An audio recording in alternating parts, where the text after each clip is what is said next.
Hi, my name's Starsky and welcome to From the Studio on Clubbing TV. In today's episode, I'm going to be taking a look at the small but wonderful Dreadbox Nymphes.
So what is this? It's a 6-voice analog polysynth, and when you compare it to all my other 6-voice analog polysynths, you can see it really is tiny. They absolutely dwarf it. If there was a standard synth architecture, it's what you get in this. It's very similar to the Juno 106. The Juno 106 was basically on every single dance track in the 90s. It was in almost every studio. It was Roland's from the 80s, and it's an absolute classic. And the reason why it's a classic is it was really easy to use and it sounded really good. So this is almost like a modern day take on that. We've got a single oscillator per voice, and we've got sawtooth, a square, or a triangle. So they're the basic subtractive synth building blocks. We've got a sub-oscillator, we've got noise, and we've got 2 LFOs, plus we've got 2 filters, a low pass and a high pass, a couple of ADSR envelopes, and you can see here, this has also got reverb in it as well. Plus we've got some modulation slots, so it's a little bit more complex than something like the 106, but it's not too far removed. On the back, it's a relatively simple affair with a mini jack MIDI in, a full-size output, headphone outs, and it's powered via USB, and the USB can be used for MIDI and firmware updates as well. But before we listen to the sound, should we just take a look at this interface, how it all works?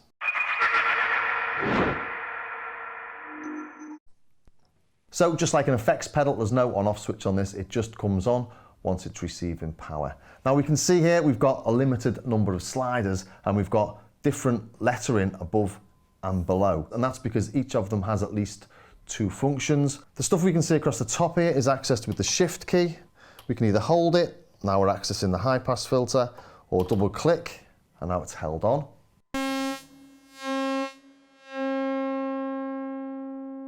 And when shift isn't lit, we're accessing the parameters across the bottom. So it's the low pass filter now.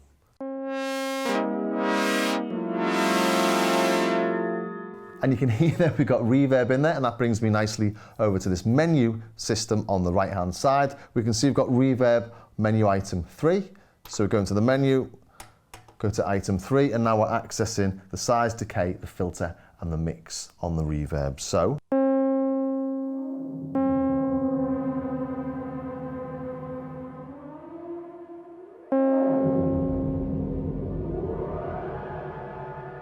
you can hear that sounds like an old school spring reverb, keeps very much in the vintage feel of this.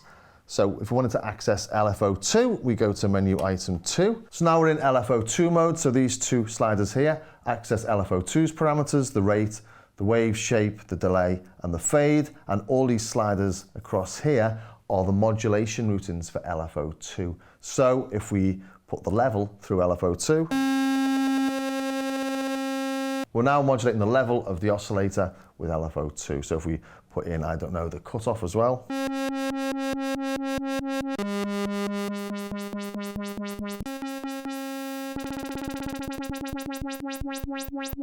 So you do have to understand the menu system on this. When you first get it out the box, you've got to read the manual, otherwise you won't have a clue what's happening. And luckily it comes with a nice big leaflet. It's not that difficult, but if you don't know what you're doing, you'll do something stupid like I did, and you'll change the MIDI channel and think the thing's broken because you can't get a sound out of it. So yeah, very handy that it's got this nice big quick start guide. And once you start digging deeper, you get into submenus, so you'll definitely need to refer to this menu map here. Luckily, this menu map fits nicely under the synth. So it's hidden away, but it's close to hand. But once you start using it, it all falls into place.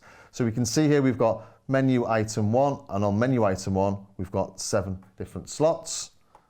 So if we go to menu item 1, press the button, it's flashing, so we're in the sub-menu mode, and now we can access the different poly modes here. You've even got yourself an analog mono synth.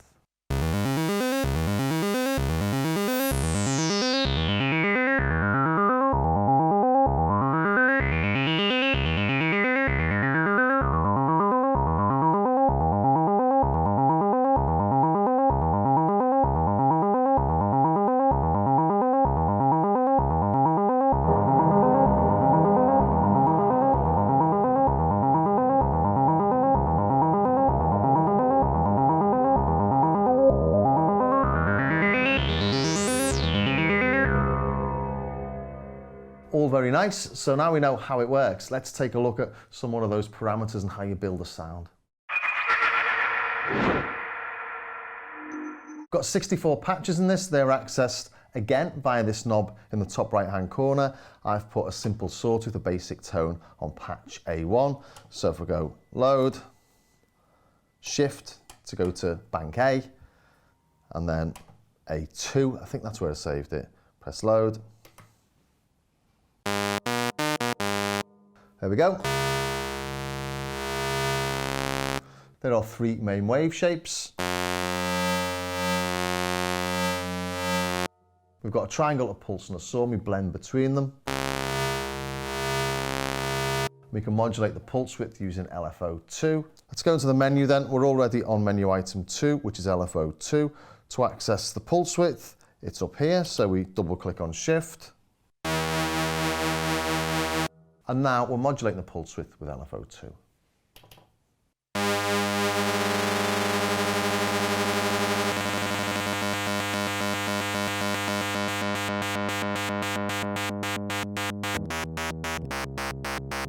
And now it's modulating the cutoff as well.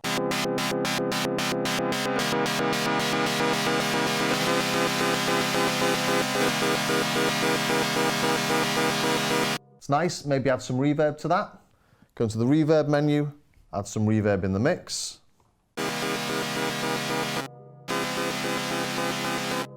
Let's make the sound last a bit longer. Let's add some envelope. So we come out of the menu, press shift, so now we're accessing the top parameters, add some release.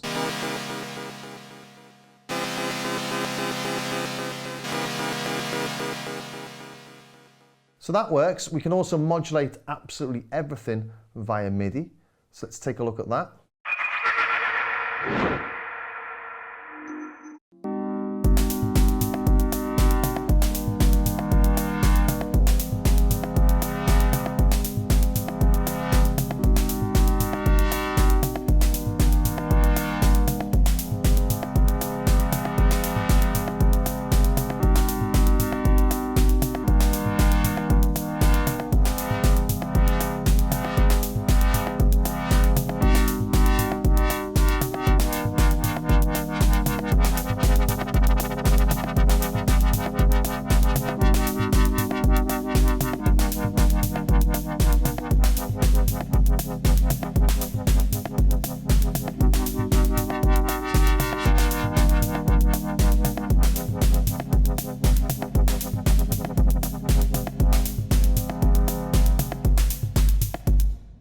These little Arturia key steps are absolutely fabulous. I use them all the time, and that's because they're so flexible. These 3 knobs are controlling LFO2 frequency, the amount of the cutoff going to LFO2 or being modulated by LFO2, and the cutoff itself.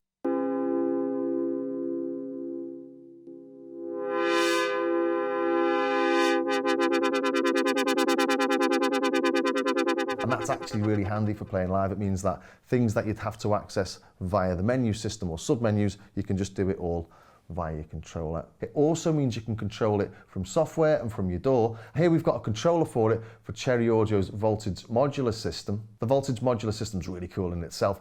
Cherry Audio themselves do loads of really good value software. Voltage Modular, you can get that for free, and you can buy this as an add-on for it, and it'll access all the parameters. You've even got this CV controller for it, which means you can use lots of different modules to access all the different parameters in the Nymphes. Very, very cool indeed.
Okay, so now you've heard what it can do. Is it for you? Well, if you're in the market for an analog poly that sits on your desktop, this is absolutely perfect. For me, I'd like a few more sliders, but I understand why they've made it so small. It's about the same footprint as their Typhon. It sort of fits in with their other bits of kit. And if you do want access to more stuff, you can do that with your controller keyboards. On this, we've got the 4 knobs, and each of those knobs has got 4 different banks. So I've got access to 16 parameters via the key step. I've also got all the main ones on the front of the Nymphes itself. So really, it's a very, very minor niggle. Well, I hope you enjoyed that, and if you did, don't forget you can catch it whenever you like on our Clubbing TV official YouTube channel on the From the Studio playlist. And if you've got any questions, drop them in the comments and I'll see what I can do to answer them. And if you are into your synths and your drum machines and your studio tech in general, do take a look at my Starsky Carr YouTube channel. I've got a lot more in-depth reviews and demonstrations, and I've got a more in-depth review of this as well. So I'll see you in the next episode of From the Studio.